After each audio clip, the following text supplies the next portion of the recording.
What's going on, you guys? I'm coming to you today with a combat preview for Legion. Basically, FFG put out an article last week about combat, and they're going to talk a little bit about just the way combat works. There was a lot of information that we already knew. There's some information that we didn't know. I'm going to talk about it all because maybe you haven't been following along. So I'm just going to talk about everything that's in here. I didn't do a video when this first launched because I was kind of expecting that they were also going to give us a preview of whatever the Rebel units for Wave 1 are going to be. If you've been following along, you'll know that the Imperial units for like Hoth's stuff kind of got previewed a few weeks ago. And so a lot of us are expecting there to be a Hoth-inspired wave also for the Rebel stuff that did not get shown yet. So we'll see what happens. They're kind of overdue on some good quality Legion articles, considering they haven't done any articles all year long at this point. But that's just because today is January 1st. So Happy New Year to you. So we'll see what happens. Maybe this Friday we'll get some more stuff. Fridays are usually a good day for them to do new articles for new Star Wars stuff. But since they have so many Star Wars games now, they've been actually breaking it apart. Sometimes we'll get stuff on a Monday. Sometimes we'll get stuff on a Wednesday. So really anything goes. So let's just dive right in. We're going to talk about the normal combat rules. This is kind of stuff that they already, they talked about that a lot of people already know if you've watched some of the videos and some of the Gen Con demos and stuff. And basically, like the Stormtrooper unit here is shooting on these Rebel troopers. They have a weapon that says range 1 to 3, so they can measure out, and as long as these guys are within range, they can shoot. Every mini gets to roll, add the weapons die to their attack. So in this case, the Stormtroopers have a white die. So for every mini that's in the unit, they get to roll a white die. So in this case, 5 white dice. As you start losing Stormtroopers, you're going to be rolling less dice. So it actually represents, it's not like in some other games where a unit still has full firepower when it's about to die. As this unit gets, starts losing power, it's going to become weaker and weaker. And so that's a pretty cool aspect to this game. But also each die will have a single surge symbol on it. And there's 2 different colors of dice. There's white dice and red dice, both for offense and for defense. There's D6s for defense and D8s for offense. And there's white and red versions. The red are always better. The white are not as good. The white have a lot more blanks. But every die has a single surge symbol on it. So when these Stormtroopers are attacking the Rebels, they have right over here, they have a surge to hit. So after they roll their dice, they can then convert all surges to hits. So that makes the Stormtroopers a little bit better. Now, another unit might, in theory, have a white die that doesn't have surge to hit, and then, therefore, those surges would kind of count as blanks. So the surge symbol is kind of a way for them to tell you what's, well, this is going to be a little bit better for this unit, but not necessarily as good for this unit. And they can do all kinds of different things. They can have surge to crit. They can also have surge for defense, and that would be on the line below this, whereas the Rebel Troopers have a surge to defense. And a unit could even have both, for example. Or if they wanted to do any special effects or whatever, they could have surge to something special, and then maybe, an appendix card or whatever. So surge is a way for any unit to have something unique without them having to print it or give them special dice for it. So surge is a cool ability. Now, they also talk about the Rebel units. So they're in the example they give you in this article too, they're talking about the Rebel units rolling white dice and converting the surge to defense. Which is nice, and it makes the Rebel units a little more defensible and makes the Stormtroopers a little more attack-oriented. But the fact that they still roll white dice, which do have a lot of blanks on them, means that they're not super accurate. Whereas the Rebel Troopers actually roll black dice, which are more. I said there was 2 types of dice. For attacking, there are actually 3 types of dice, because you also have black dice. You have white, black, and red for attacking, and for defense, you only have white and red. So I have to correct myself there a little bit. But so another thing that's pretty interesting about this game is that if these guys had cover, then they would have canceled some of those hits already, depending on if they had light or heavy cover. If they had a dodge token, they could have canceled hits too. And so it's just talking about kind of all the way that attacks work and defense works in this article. And a lot of that is already public knowledge if you guys have seen the the Gen Con demo or any of the demos that have come out or interviews.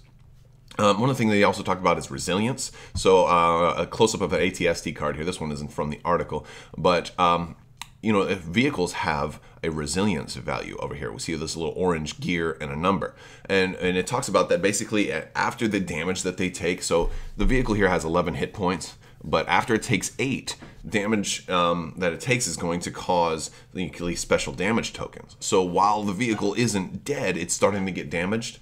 And you know how I said before, like with the units, oh, well, a unit that's almost dead is, still, they didn't want it to be like, oh, it still shoots, it's still 100% effective. Well, they wanted to apply that for vehicles the same, or close to the same way.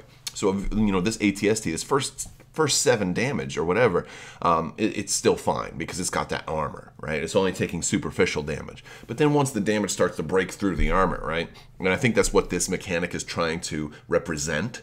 Once it starts to break through the armor, now this vehicle is going to start to fall apart. And so once it gets there, it can take, one of 3 different tokens. It can be damaged, it can be disabled, or it can have a weapon destroyed. And what the article tells us is that if a vehicle becomes damaged, it can lose actions, which is important because you need actions to both move and shoot and do other things.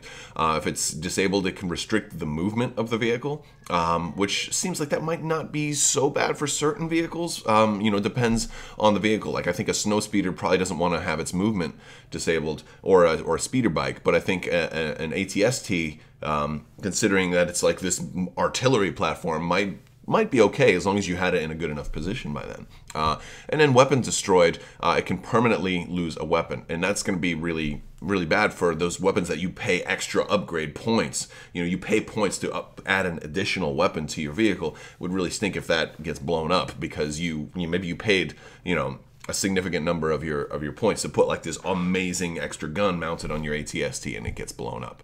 So it's a pretty cool way for them to represent this vehicle is starting to fall apart, but it's still operational. And that'd be cool. And it doesn't mention that there's any way to kind of fix these. So I guess we'll see if there's a way to eventually get these things removed. It also talks about melee combat, and this is something that was already in the Gen Con demo, but basically you'll move your unit leader into base contact with another unit if you want to start a melee. Once you initiate a melee, then all the rest of your units have to then move into base contact with at least one other mini in the opposing unit. And then everybody squares off, and everybody has to be touching somebody else if possible. So then you're going to use your melee dice instead of your ranged attack dice. And being in a melee is cool because you can't be shot. Like friendly fire. Oh, well, they're shooting. Don't shoot. You might hit our friends or whatever. And so melee has all kinds of interesting advantages. And then you're kind of stuck into that melee for a while, and it's not so easy to get out. But melee is, was pretty much already covered in the Gen Con demo. The other thing that they talked about that's really, really important is suppression. Because of suppression, there was some rumors. We didn't have a lot of information about what suppression did. So a close-up of the Rebel Trooper here card. First, I want to talk about the health, and then I want to talk about their courage value, because health just, because it's right next to it, each Rebel Trooper has 1 health, so a single hit is going to kill 1 Rebel Trooper. But the bottom part is the part we need to talk about. I'll also see, look, they have the defensive surge. It's on the bottom line as opposed to the top line there.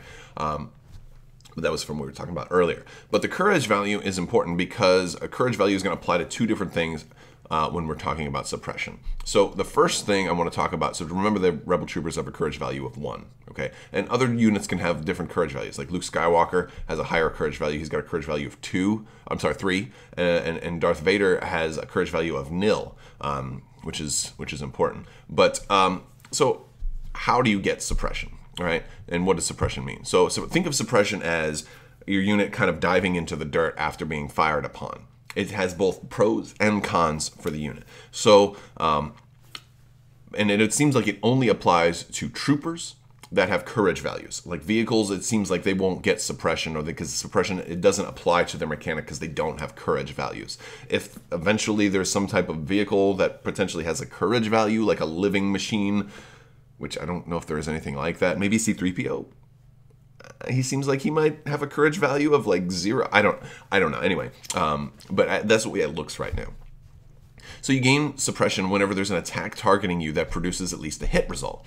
And that's what the article says. Now, it doesn't actually tell you if you have to suffer damage. It only says that the attack has to produce a hit result. So maybe somebody attacked you and then didn't roll any hits, but they rolled surge and they had surge to hit. Well, then it produced a hit result. But what it doesn't tell you is if you had cover, and you canceled all those hit results and didn't take any damage, do you still take suppression? And it sounds like you still take suppression because the attack produced a hit result. It doesn't say that you have to actually suffer wounds. So it looks like even if you spend a dodge token to cancel a hit or to use your cover, you're still okay. So you'll gain a suppression token for each attack targeting you. So if like 3 attacks target you, the first one, targets you, gives you suppression token. The second one also gives you suppression token, etc. Now, what does suppression do? Well, first thing suppression does, remember I said kind of like diving in the dirt. If you have at least one suppression on you, that raises your cover level. So you can actually use the advantage of these suppression tokens to, having cover helps you cancel hits. So if you've dove in the dirt, that's going to hurt or whatever. There's some bad things that come with that for when you're dirty, right? But dirt being clean or dirty doesn't apply. I'm making jokes. But if you've dove in the dirt, well, now you're going to be harder to hit. So, and think of your cover as slightly higher. Now you're more a difficult target. So that much can be good. But there's bad things that come into that too. So if you have too much suppression, you can lose actions. So, and you use that by comparing your courage value. So like rebel troopers with one suppression token, they will actually lose an action because if they have more than their courage value, right? So your courage value is only 1. Well, crap, I've got 2 tokens. I'm losing an action. It also says if you have more than double your courage value, then you panic and run away. So basically, the only thing you can do at that point is make a move towards one move towards the closest board edge, and if you end up fleeing the board edge, you're lost. So kind of like with a lot of other FFG games, if you leave the mat, your unit's dead. So that much is pretty interesting. Now it does say that there's a way to combat that. Is if you have a commander nearby, he can inspire you by he or she can inspire you by using their courage value instead, but it only says that you can do that for panic. So let's say, for example, they use Darth Vader as the example because Darth Vader can't panic, so that implies that units that are close enough to Darth Vader also cannot panic. And I think the mentality there is they don't fear death nearly as much as they fear Vader, which is actually very, very thematic, so I like that. And it also makes Darth Vader more powerful than you thought, because Vader not being able to panic is already powerful, but him making sure that none of his units can panic also, he's a slow, powerful unit, but he is also very, very expensive, so him having that extra benefit, I think, adds a lot of more value to his character. Now, Luke with the value of 3 means that double his value would be 6. So now a trooper won't panic with like more than 2. They would have to have more than 6. So that changes a whole lot of stuff. That's very, very interesting, and another reason why you might want to keep your commander close to your troops. So that's basically what we got today for Legion. So we'll stand by and wait for more information. I will probably have a more thorough combat review once I eventually get my hands on a copy of this game and can give you guys the full breakdown and do a full learn to play video and all of that stuff. So stay tuned for that. Let me know if you want to see an early review. I'm trying to get a review copy. We'll see what happens. Maybe I'll get lucky and get one ahead of time so I can start producing more quality videos on Star Wars Legion. But thank you guys so much for watching. I hope you have a happy new year, and may the Force be with you. If you like this video, give it a thumbs up. Make sure you are subscribed. There's another giveaway going right now for an expansion of your choice in the form of a $20 Cool Stuff gift card. The only thing you need to do to enter that is be a subscriber and leave a comment on this or one of my videos. And that's about it, guys. Thank you guys so much for watching, and have a great day.